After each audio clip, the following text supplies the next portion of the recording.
Yang pertama mendorong Mas Gibran untuk bersanding dengan Pak Prabowo ini Golkar, jangan salah loh. Iya, betul. Itu jangan salah, itu Golkar. Itu yang menjadi catatan penting dulu. Yang perlu kita rasakan, apa yang beliau rasakan di saat tidak menjadi calon presiden tapi mendukung calon lain sebagai presiden. Itu menurut saya catatan yang penting yang perlu kita garis bawahi. Ya. Nah, ngomong-ngomong anak muda nih Bang. Ya. Gimana nih Bang Syafaat sebagai Sekjen MPG melihat potensi anak muda dan kira-kira ruang-ruang seperti apa lagi sih yang akan diberikan kepada anak muda oleh Partai Golkar ini? Dan kita nggak boleh lupa karena pada saat hasil dari Rapimnas itu diserahkan kepada calon presiden, calon wakil presiden, Pak Prabowo pidato di situ. Pidato Pak Prabowo itu nggak bicara visi misi kenegaraan, tapi hanya mengapresiasi jiwa kesatria ketum Golkar, Pak Erlangga. Jadi menurut saya catatan itu nggak boleh hilang. Memori itu harus terus disegarkan. Langkah strategis yang beliau ambil ini menurut saya ini menjadi catatan kunci. Nah, gimana Bang selama mendampingi Ketum Erlangga, boleh nggak Bang diceritakan momen-momen saat momen kampanye, Pilpres dan Partai Golkar kemarin? Tapi jangan lupa, jangan kita bicara anak-anak muda terus orang tuanya kita tinggal. Nah ini konyol juga, nggak boleh. Jadi yang tua dihormati, yang muda disayang. Belajar luar biasa lah, kita belajar banyak lah sama senior.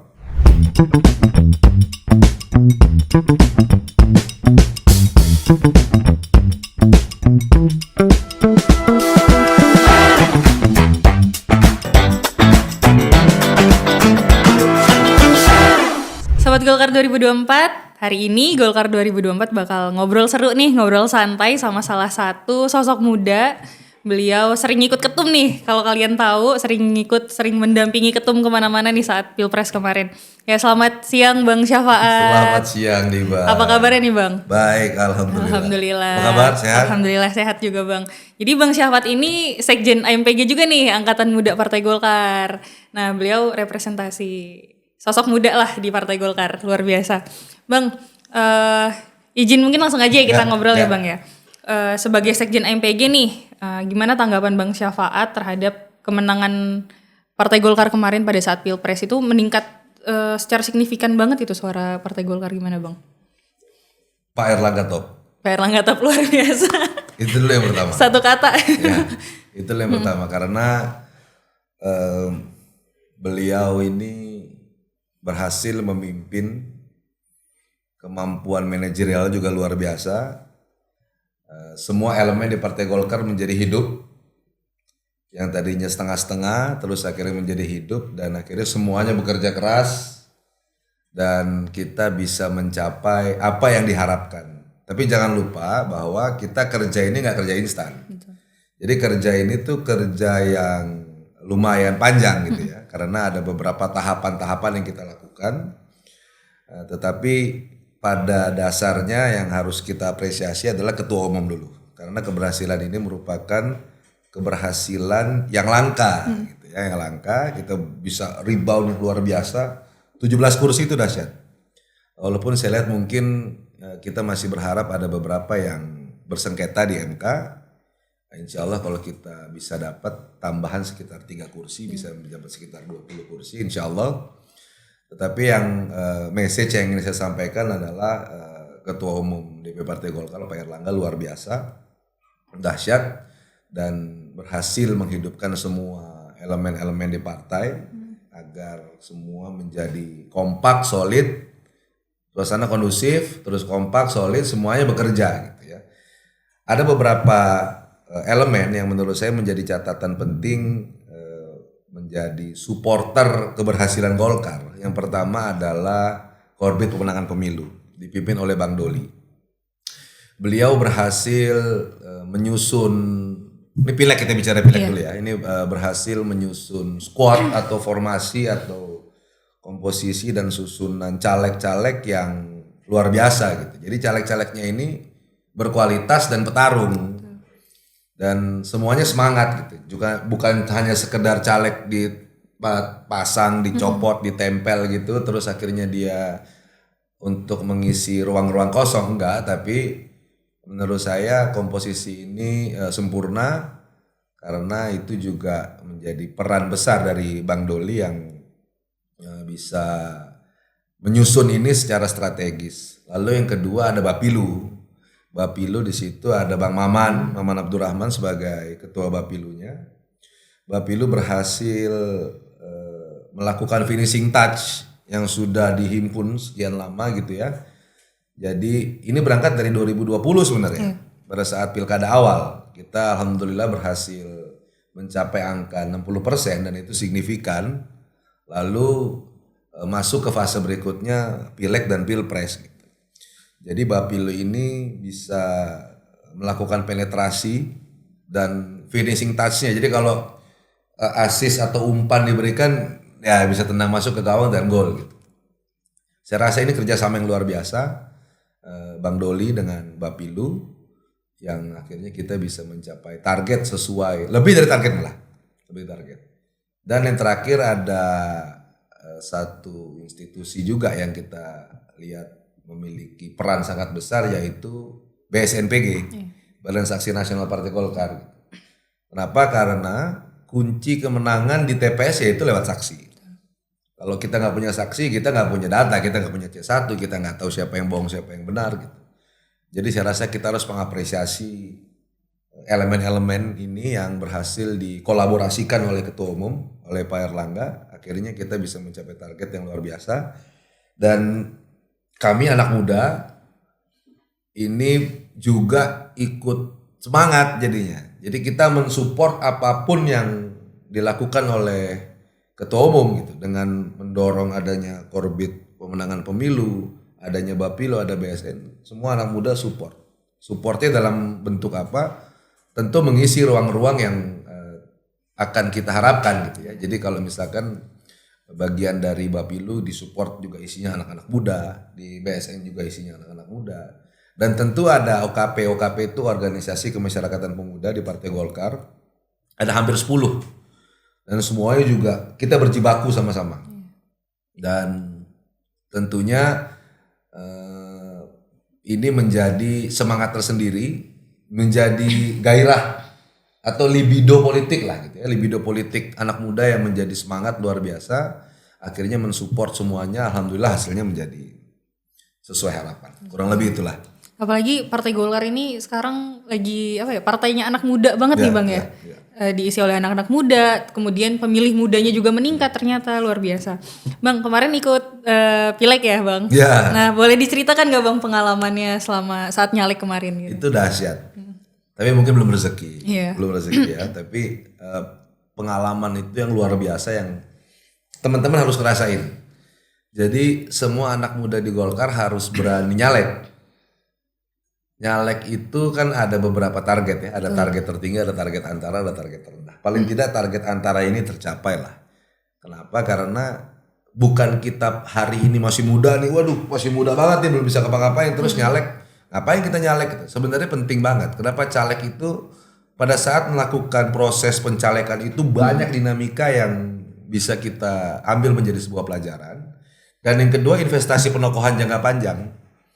Jadi untuk investasi ke depan itu ya harus penokohan dulu kan pasti. Dan proses itu jangan disesali, tapi harus dinikmatin gitu ya. Jadi pelajaran-pelajaran yang luar biasa itu, kenapa ya? Karena pilkada dengan pileg ini satu hal yang sangat berbeda gitu. Pendekatan-pendekatannya juga berbeda. Terus hasil survei juga berbeda, cara mensurvei juga berbeda. Jadi saya rasa benar-benar terjun ke masyarakat, bersentuhan langsung dengan masyarakat. Terus kita berhubungan, kita skupnya DPR RI, maka kita akan berhubungan dengan tingkat provinsi sampai tingkat kabupaten kota. Oleh karena itu kita akan bersentuhan, kita akan tandem dengan teman-teman provinsi dan teman-teman kabupaten kota. Jadi kita bisa tahu ternyata ada figur, ada kader yang ternyata bagus loh di tingkat kabupaten kota, di tingkat provinsi gitu. Nah, kita hadir sebagai caleg DPR RI atau caleg pusat. Kehadiran kita ini justru harus menjadi supporting moral maupun material terhadap teman-teman di provinsi dan teman-teman di kabupaten kota. Karena menurut saya nggak mungkin caleg DPR RI ini dia bisa menang hanya membangun kekuatan tim sendiri, tim individu. Mau nggak harus bergandengan dengan teman-teman di provinsi dan kabupaten kota. Karena yang memiliki local wisdom, yang tahu peta lapangan, yang tahu medan tempurnya semua teman-teman itu semua. Jadi menurut saya itu luar biasa, tambah jaringan, tambah teman, tambah koneksi, tambah kekuatan kita juga. Dan yang paling penting kita investasi penokohan untuk jangka panjang. Bicara menang kalah itu Biasa. tergantung usaha aja. Betul. Tergantung usaha aja. Kalau kita totalitas tanpa batas masih kalah juga ya berarti belum rezeki. Jadi nyikapinnya nggak usah terlalu baper. Santai aja gitu. Saya santai aja kita buat ini menjadi pengalaman dan semua harus ambil peluang ini untuk bisa berpengalaman yang sama dan kita mendapat jam terbang yang tinggi. Gitu kurang lebih. Luar biasa. Tidak ada yang perlu disesali Sobat Golkar. Jadi investasi jangka panjang nih kalau kata Bang Syafaat ya.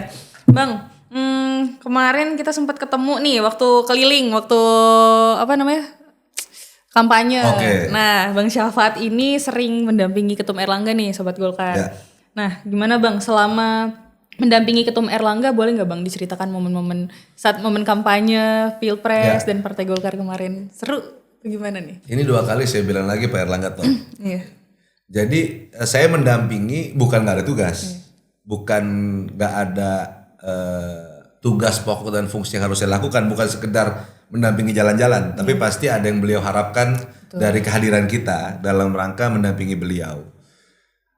Peran pemuda ini sangat penting karena jumlah pemilihnya itu melebihi dari semua. Iya. Dan kami mencoba untuk optimal. Jadi teman-teman di daerah, anak-anak muda Golkar di daerah, ya mungkin yang berwadah di berbagai macam OKP dan khususnya di Angkatan Muda Partai Golkar di AMPG, itu gegap gempita menyambut ketua umum datang. Karena saya rasa gerakan atau mobilitas yang dilakukan oleh Pak Erlangga ini luar biasa. 1 kali terbang itu kita 2-3 provinsi. Iya. Kalau kita bermalam kita bisa dapat 4 provinsi gitu. Dan semua dilakukannya dengan hati. Jadi bukan sekedar formalitas gitu ya, tapi memang dengan target gitu. Apa yang kita provinsi yang didatangi oleh beliau, oleh tim ada sekitar 12 orang lah kita kalau sekali jalan itu punya fungsi masing-masing. Misalkan saya fungsinya apa, lalu teman-teman lain fungsinya apa gitu. Nah, kalau saya fokus gimana caranya pemuda ini punya kontribusi yang luar biasa dan punya karya terhadap partai. Jadi teman-teman juga semangat, gegap gempita untuk menyambut ketua umum bisa hadir di provinsinya masing-masing gitu ya. Dan ini menjadi doping sebenarnya. Ini menjadi vitamin buat teman-teman melihat sosok ketua umumnya bisa hadir ke daerah dengan pasukan lengkap. Karena ini macam-macam nih kan, ada beberapa senior, teman-teman semua, pengurus, lalu perangkat yang ketum bawah, yang Pak Erlangga bawa itu memiliki peranan yang berbeda-beda. Dan saya rasa teman-teman di daerah juga akhirnya jadi, wah ternyata kehadiran Pak Erlangga itu menjadi vitamin yang luar biasa. Bisa kita bilang doping kali ya. Yang ditunggu-tunggu di daerah. Dan ini juga saya rasa menjadi kewajiban dari DPP untuk ya kalau kita mau menang ya kita harus bergerak. Nggak hanya sekedar duduk di Selipi memberikan perintah kan gitu. Ternyata beliau juga membuktikan kepada kita semua ya lu mau menang lu kerja bos. Jangan santai-santai aja, kurang lebih kan gitu.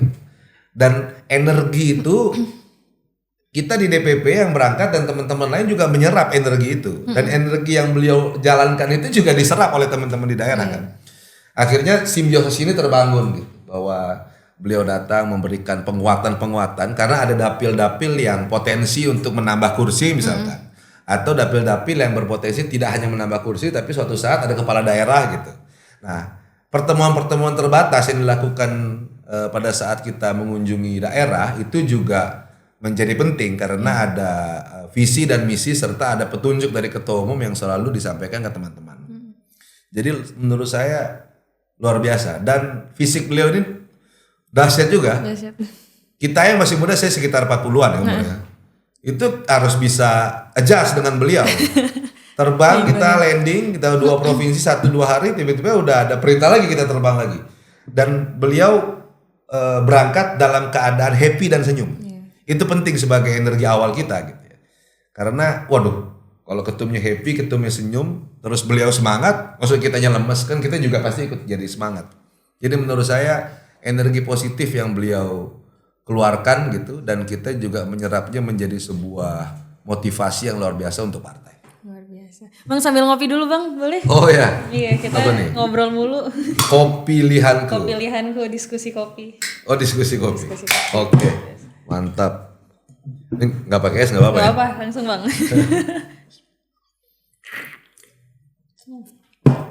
Ini harus kelihatan lagi nih. Luar biasa. Biar kelihatan. Biar besok kita masih disponsor ini. Bang, Ya.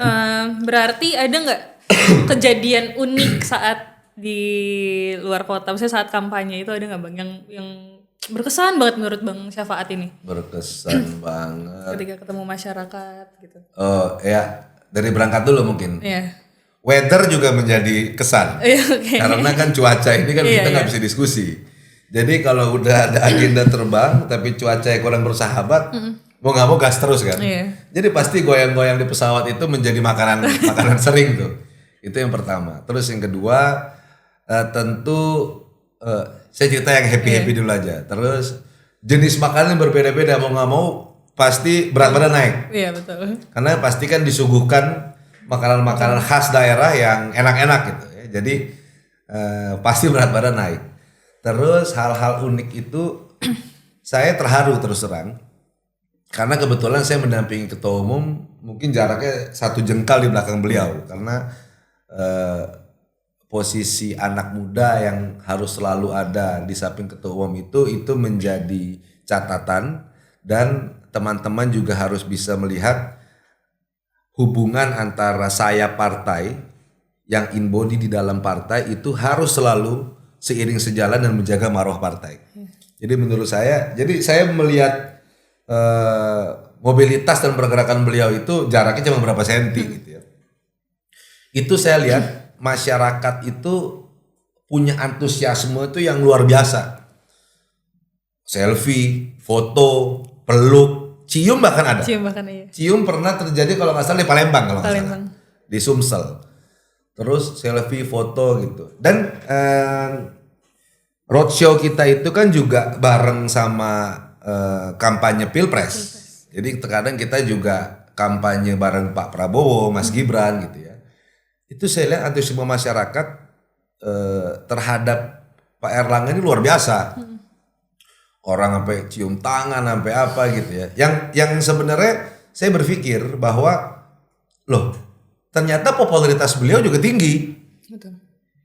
Nah, ini berhubungan dengan kebijakan partai yang pada saat itu 4 tahun loh kita campaign Pak Erlangga calon presiden.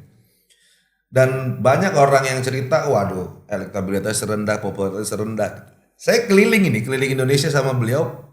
Kalau popularitas dia rendah, nggak semua orang tergila-gila untuk bisa datang, kumpul, ketemu gitu ya. Jadi saya terus terang saya terharu. Jadi menurut saya hal-hal unik itu yang ada satu kali di Makassar kalau nggak salah. Itu sampai kita di depan panggung duduk karena saya harus kumpulin kaos. Kaos ini minta desain, minta ditandatangan sama Pak Erlangga. Gitu. Sampai harusnya nggak lama Pak Prabowo datang dan kita ingatkan beliau bahwa Pak Prabowo udah datang gitu. Tapi kita masih tanda tangan. Pada saat kita kembalikan masih ada lagi aja tuh kaos-kaos yang minta tanda tangan. Dan ternyata fans Partai Golkar itu dari bawah sampai atas.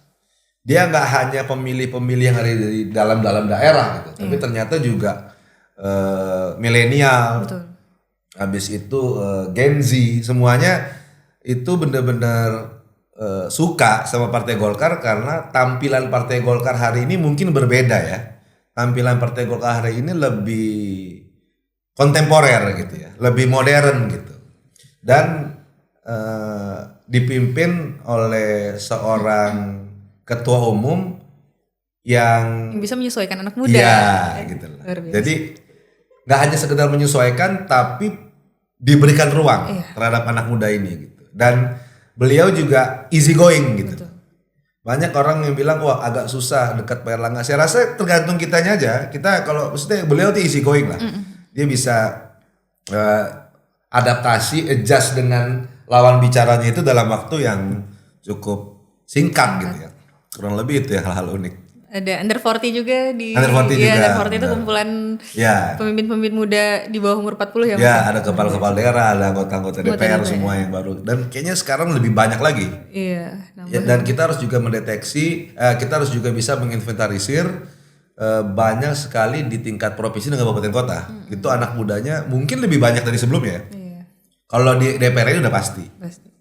Luar biasa. Ya. Nah, ngomong-ngomong anak muda nih, Bang. Ya. Gimana nih Bang Syafaat sebagai Sekjen AMPG melihat potensi anak muda dan kira-kira ruang-ruang seperti apa lagi sih yang akan diberikan kepada anak muda oleh Partai Golkar ini? Sebelum ke anak muda ada satu catatan penting tadi terhadap hasil Pilpres ini. Iya. Pilpres ini menurut saya luar biasa. Ini seru juga nih pertarungan ini. Tapi ada satu hal yang perlu kita ingat dan kita nggak boleh lupa.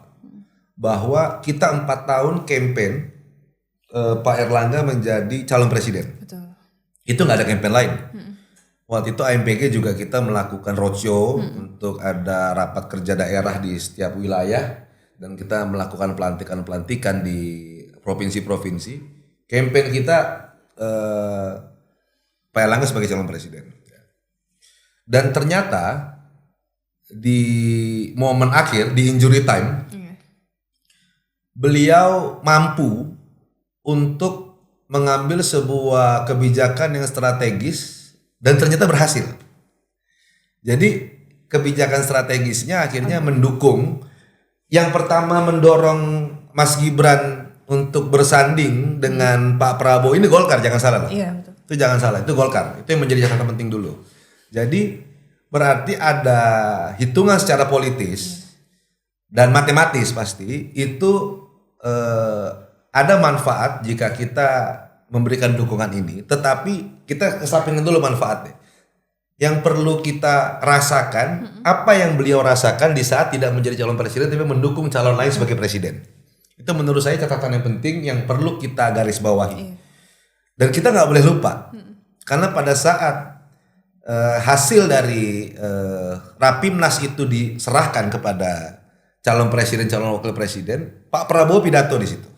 Pidato Pak Prabowo itu nggak bicara visi misi kenegaraan, tapi hanya mengapresiasi jiwa kesatria ketum Golkar, Pak Erlangga. Jadi menurut saya catatan itu nggak boleh hilang. Memori itu harus terus disegarkan. Nah, langkah strategis yang beliau ambil ini menurut saya ini menjadi catatan kunci. Karena beliau berhasil menahan, pasti ada dong ego seorang pemimpin. Ya ini partai kita yang besarin, kita ketua umumnya, boleh dong gue maju calon presiden gitu ya. Tapi beliau berhasil menahan ini dengan hitungan yang matang. Pasti ada SWOT tuh. Ada strength-nya apa, weakness-nya apa, opportunity-nya apa, threat-nya apa gitu ya. Beliau berhasil mengambil sebuah langkah strategis dan ternyata langkah yang beliau ambil ini membuahkan hasil yang luar biasa. Kita reboundnya nggak main-main ini. Persentase di Partai Golkar itu nggak sekedar. 85 kursi jadi 102. Ini luar biasa. Saya rasa belum pernah ada lompatan rebound yang luar biasa di partai lain juga. Kalau saya lihat begitu ya. Dan saya rasa manfaat ini kan karena kepiawaian ketua umum menghidupkan semua elemen yang ada dan beliau berhasil menahan ego dari apa yang kita cita-citakan selama ini dan ternyata mendapat posisi yang terhormat pada hari ini. Itu yang pertama terkait masalah Pilpres. Terus yang kedua masalah anak muda tadi ya, yang dibatanya. Masalah potensi anak muda. Potensi anak muda sangat potensial. Sangat potensial. Contoh, pada saat saya diundang podcast oleh Golkar 2024, datang ke tempat podcast, dihadirkan anak muda lagi tadi. Mungkin ada sekitar 15-20 orang anak muda tadi kita ngobrol di luar. Dan menurut saya ini darah baru nih, semangat baru gitu. Tapi jangan lupa, jangan kita bicara anak-anak muda terus orang tuanya kita tinggal. Nah ini konyol juga, nggak boleh. Jadi yang tua dihormati, yang muda disayang. Belajar luar biasa lah, kita belajar banyak lah sama senior. Jangan pernah meninggalkan senior, itu penting betul. Tetapi tolong yang muda juga disayang, diberikan peluang dan kesempatan yang sama gitu. Jadi kalau bicara potensial, luar biasa. potensi anak muda di Golkar luar biasa. Dan ruang itu dibuka oleh DPP Partai Golkar. Kenapa? Banyak sekali elemen-elemen di Partai Golkar itu yang memberikan ruang kepada anak-anak muda. Contoh sederhana, kalau mau berkarir di partai atau di politik bisa lewat Golkar Institute. Itu kalau yang suka-suka belajar gitu. Iya. Kalau saya ini kan bukan anak-anak belajar nih. Kita lulus kuliah aja udah syukur alhamdulillah. Jadi mau nggak mau kita ditempanya di jalanan atau ditempanya di organisasi.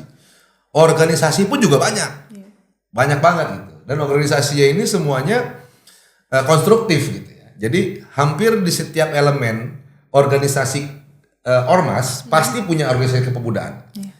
Dan organisasi kepemudaan ini juga pasti ada banyak gitu jumlahnya. Nah, dan mereka berwadah di bawah bidang pemuda dan olahraga DPP Partai Golkar. Kebetulan bidang olahraga ini ex officio dengan AMPG. Gitu. Jadi kurang lebih begitu. Nah, jadi menurut saya potensi di Partai Golkar ini luar biasa. Sekarang tergantung kitanya anak muda. Konsisten nggak lu menjalankan perjuangan lu, gitu aja. Kalau konsisten dan kita bisa berjalan sesuai dengan jalur yang ada dan benar, jadi lu pasti. Asal kita konsisten ya. Komit ya Bang. Ya, konsisten. Lu harus nikmatin proses. Kalau proses ini dianggap, waduh ribet nih, lama banget nih segala macem. Ya orang nggak mungkin S1 kalau dia nggak SD dan SMP. Itu penting juga kita tahu. Jadi, ya tapi kalau suatu saat ada stimulus, ada juga kelas-kelas akselerasi kan. Yang bisa naik tiba-tiba 2 kelas gitu. Kayak tentara polisi juga ada KPLB juga, kenaikan pangkat luar biasa. Tapi prestasi lu harus konkret. Prestasinya tuh harus jelas gitu, apa? Kalau kita prestasinya biasa-biasa aja, ya terima aja jabatan yang biasa-biasa. Tapi kalau kita punya prestasi yang luar biasa, ya pasti akan ada percepatan ini. Jadi kalau bicara potensi, luar biasa. Tergantung kita sebagai anak muda konsisten nggak menjalankan. Yang penting itu dia harus struggle. Ya. Jadi untuk dia bisa menang, dia bisa dapat tujuan yang dia mau, itu nggak bisa disuguhin gitu. Lo harus fight. Lo harus struggle gitu, to achieve, to win gitu ya. Tapi kalau cuman setengah-setengah, ini sama lah dalam unsur kehidupan ya. Kalau setengah-setengah ya juga kita dapetnya setengah-setengah. Itulah kalau bicara potensi. Luar biasa nih MPG. Ada yang pengen masuk MPG gak nih? Masuk. Masuk MPG. Bang, sebenarnya saya ada satu pertanyaan. Ini udah pertanyaan terakhir, tapi saya ingin nanya nanti di akhir ada satu pertanyaan lagi. Sebelumnya pesan-pesan dulu Bang buat anak muda yang ingin terjun ke dunia politik nih. Yang pertama mental. Mental ini penting. Kenapa penting? Udah gini kalau bicara mental. Karena harus dibangun. Jadi gini. Mental anak muda, kayaknya kalau kita bicara anak muda pakai gue lu lebih asik. Iya. Ya kan? Lebih nyambung. Karena kalau kita pakai saya kamu tua banget ya orang. Mental lo harus baja. Kalau mental tempe, aduh. Ya nggak apa-apa makan tempe terus aja, lama-lama juga siapa tahu tempe bisa berubah jadi baja. Itu mental pertama penting. Kenapa? Karena lu lagi berpolitik. Lu nggak lagi berbem di kampus. Fase-fase itu sudah pasti dilewati sama teman-teman. Fase jadi aktivis di kampus, jadi organisasi kemahasiswaan, atau mungkin ada yang olahragawan. Ini kan fase-fase yang harus dilewati. Tapi pada saat dia masuk ke partai, dia sudah melakukan politik praktis. Nah, kalau sudah berpolitik praktis ini, dia nggak boleh manja. Gitu. Tadi yang pernah saya bilang, jangan mau disuguhin, dibimbing terus, dibina. Lu gerak aja, lu manuver aja. Karena suatu saat pasti kita akan ketemu satu titik, ada komprominya. Gitu. Jadi, pada saat masih muda, zaman di kampus udah berantemnya dulu deh. Nanti kalau salah, baru belakangan deh. Gitu. Jadi sekarang kita jalanin dulu. Mau salah, mau benar ya. Kalau kita nggak coba, kita nggak tahu. Jadi kalau yang pertama bangun mentalitas ini yang baja, yang kuat. Nah, terus yang kedua jangan baper. Banyak nih orang baper. Kita pelajaran baper itu kita dapat di Pilpres. Dukung si A, dukung si B, ya kan? Akhirnya serumah kakak sama adik nggak ngobrol. Kadang-kadang sama ibu ngambek kan kurang ajar. Padahal dia dilahirin oleh ibunya gitu ya. Tapi kadang-kadang ada yang terjadi. Jadi politik ini nggak boleh baper. Gitu. Jadi dari awal itu kita harus membiasakan diri, lu jangan bawa baper kalau lu berpolitik, karena dinamika ini luar biasa. dan pasti ujungnya ada irisan kepentingan gitu ya. Jadi belum tentu kita mendapat janji untuk sebuah jabatan, terus seolah-olah kita udah pegang jabatan itu. Iya. Jangan sampai kayak begitu. Kenapa? Karena pasti pada saat ada kebijakan yang harus diambil untuk menunjuk orang itu menempati sebuah jabatan itu, ada pertimbangan-pertimbangan eksternal maupun internal yang harus kita adjust. Betul. Nah, itu sepenuhnya hal-hal seperti itu kita harus berikan kepada pemimpin kita. Jadi jangan sampai kita ini ada malah bukan mengembangkan partai tapi menjadi gangguan partai. Itu yang kedua, masalah jangan baper. Yang ketiga, loyal. Kita ini harus setia. Banyak juga anak-anak muda yang berpikir dia tidak sejalan dengan partai lalu melakukan tindakan-tindakan di luar nalar. Perlawanan. Ya, perlawanan gitu ya. Nah, itu ada fungsi AMPG di sini. Iya. AMPG ini apapun cerita yang dilakukan oleh Ketua Umum Partai Golkar, mau nggak mau kita harus bela. Karena yang menjaga marwah partai adalah AMPG. Pokoknya apapun kebijakan Ketua Umum Partai Golkar, AMPG harus ada di situ. Kalau perlu di depannya malah, jangan di belakang Ketua Umum. Kita harus ada berada di depan gitu. Jadi kalau ada yang melakukan tindakan-tindakan di luar jalur organisasi, ya kita berhadapan. Nah, maksud saya, kenapa saya bilang perlu ada kesetiaan? Sebenarnya anak muda ini nggak punya banyak. Mungkin secara finansial kemampuannya juga masih terbatas. Namanya juga anak muda, baru selesai kuliah, dia kerja juga, pengusaha juga baru coba-coba gitu ya. Pasti ada banyak naik turunnya. Kecuali dia anak raja, anak raja udah pasti dia punya kemampuan yang lebih, kemapanan yang lebih tinggi daripada teman-teman yang bergerak di aktivis dan segala macam. Jadi menurut saya, yang lo jual itu kesetiaan lo. Yang kita jual itu loyalitas. Jadi jangan suka lompat-lompat. Sini kita nggak dapat ini, kita lompat ke sini. Kita di sini nggak setuju, kita lompat ke sini. Nah, yang menjadi catatan adalah jika kita loyal, jika kita setia, nggak usah kita, pemimpin kita tahu dia akan memberikan apa yang terbaik buat kita. Jadi menurut saya yang paling pertama mental, terus yang kedua jangan baper, yang ketiga kita harus loyal, kita harus setia terhadap partai. Saya masuk Partai Golkar sampai hari ini tidak pernah melakukan tindakan-tindakan subordinat. Lebih baik kalau dia nggak sepakat dengan kebijakan pemimpin, ya lu istirahat aja dulu 5 tahun. Nanti berpartai lagi atau dukung calon ketua umum yang punya visi sama dengan lo gitu, ya kan? Kalau ternyata dia mau masuk ke dalam kepengurusan, ya main dari awal. Nah, jadi yang penting mental dibangun yang mantep, yang baja, terus yang kedua jangan baper, dan yang terakhir loyal. Ini loyal menjadi penting sekali, loyalitas. Luar biasa. Ngomong-ngomong tadi soal ini Bang, soal ngikuti. Ini minum kopi dulu enak. Iya, minum kopi dulu Bang, silakan. Kopi pilihan. Ini udah memasuki pertanyaan terakhir nih Bang. Ngomong-ngomong soal mendukung ketua umum sesuai dengan visi misi kita nih. Ya. Nah, kira-kira MPG masih mendukung ketum nggak nih Bang sebagai Pak Erlangga nggak sebagai ketum? Jawabannya nggak masih, itu harus. Itu kewajiban. Kenapa? Saya rasa bukannya ketum yang butuh partai, tapi hari ini Partai Golkar yang butuh Pak Erlangga. Kenapa? Yang paling penting nih, ini mau pilkada juga nih. Golkar itu kemarin sudah dideklar juga oleh Ketua Umum declare, terus Bang Doli sebagai Wakil Ketua Umum Pemenang juga declare. Politik tanpa mahar.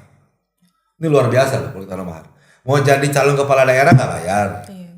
Terus mau jadi anggota DPR nomor urut nggak bayar. Kalau masuk jadi anggota DPR ada AKD itu kan. Mau jadi AKD nggak bayar juga. Jadi menurut saya akhirnya teman-teman atau enggak beliau-beliau yang sudah menjadi kepala daerah yang terpilih menjadi anggota DPR itu sepenuh hati kerjanya. Karena dia nggak perlu keluar uang apa-apa di luar, di depan gitu ya. Dia nggak perlu bayar apa-apa karena kita politik tanpa mahar. Tapi mungkin ada kewajiban yang harus mereka lakukan setelah 5 tahun jadi anggota DPR. Kan nggak ditarik duit apa-apa tuh. Kursi lo harus nambah. Karena pada dasarnya kita berpartai ini ya kursi aja intinya. Kalau ternyata memang kursi ini menjadi perhitungan terhadap kesuksesan sebuah partai, saya rasa yang paling sukses dari semua partai, dari semua ketua umum ya Pak Erlangga. Jadi kalau AMPG nggak usah ditanya dan nggak usah mendeklarasikan diri karena sifatnya in body, dia sayap gitu, tangannya kanan atau kiri gitu.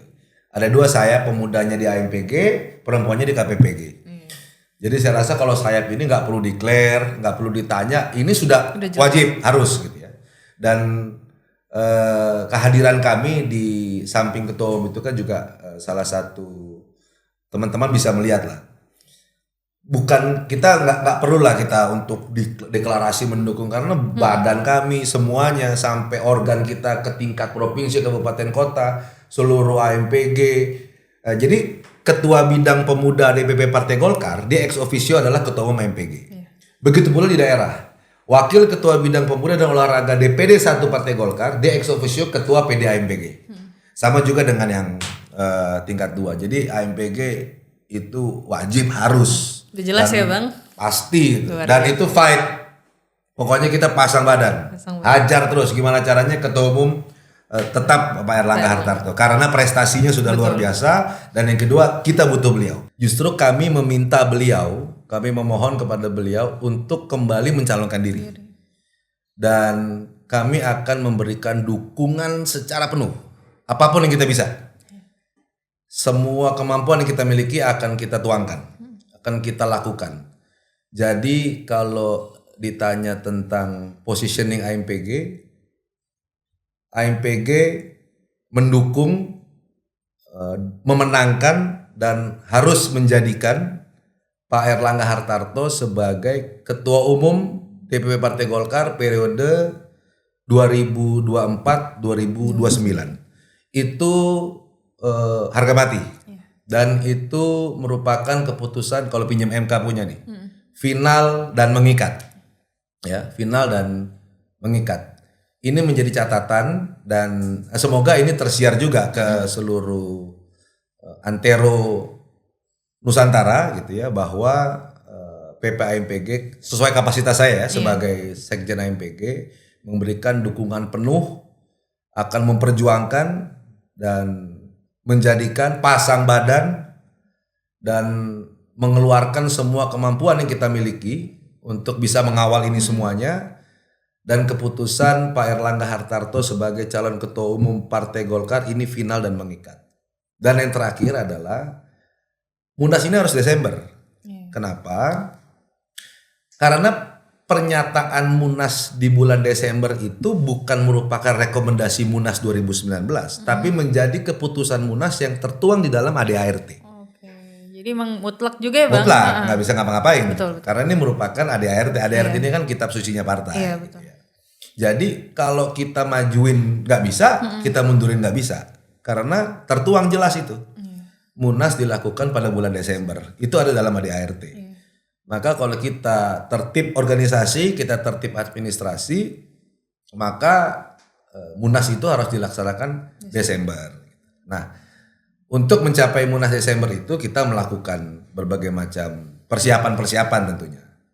Tetapi persiapan kami sebagai AMPG nggak ada tindakan lain. Pokoknya gimana caranya kita kawal ketumnya Pak Erlangga lagi. Final mengikat, tuntas itu bos. Luar biasa. Berarti sebegitu solidnya Partai Golkar. Harus. Terima kasih Bang. Tapi sebelum kita menutup nih diskusi ini Bang, saya ada 6 pertanyaan, tapi minta tolong dijawab cepat ya Bang. Oh luar biasa. Oke. Kita jawab cepat, oke. Yang pertama, sate bandeng atau pindang bandeng? Sate bandeng. Luar biasa. Karena itu makan khas Banten. Dapur kita Banten 3. Yang kedua itu ada es kuwut atau es lendang mayang Bang? Es apa? Es kuwut atau es lendang mayang? Es kuwut ini ya. Oh yang Bali yang hijau. Oh ya es kuwut. Es kuwut. Karena ada asam manis gitu. Seger kalau. Seger. Es kuwut ya deh, es kuwut. Kayak anak-anak muda Partai Golkar seger ya Bang. Iya. Seger. Ketiga, gunung atau pantai Bang? Pantai. Kenapa tuh? Jelas itu. Kita anak pantai. Anak pantai. Kalau dingin hidupnya suka pilek. Iya. Kalau di pantai kita sehat terus. Persija atau Persita? Persita. Kan dapilnya Banten 3. Jadi ya Tangerang. Pengusaha atau politisi Bang? Waduh. Dua-duanya. Salah satu Kalau dong. sekarang harus dua-duanya nih. Ini harus dijelaskan Iya. dulu. Kalau sekarang harus dua-duanya, tapi suatu saat nanti kalau ada amanah dan kita menjadi pekerja masyarakat, pekerja rakyat, maka pengusahanya harus istirahat agar tidak ada konflik interest. Kita harus fokus menjadi politisi. Tapi hari ini kalau pengusahanya dibuang kita nggak makan, karena cari makan dulu pengusaha. Jadi Dibarengin sekarang ya Bang? Dua-dua harus. Dua-dua. Yang terakhir Bang, eksekutif atau legislatif? Apapun rezeki kita ambil. Yang penting berkarya. Yang penting berkarya, luar biasa. Terima kasih Bang Syafaat, terima kasih atas waktunya. Mantap. Sobat Golkar 2024, sampai ketemu lagi di diskusi selanjutnya. Bye. Terima kasih. Assalamualaikum.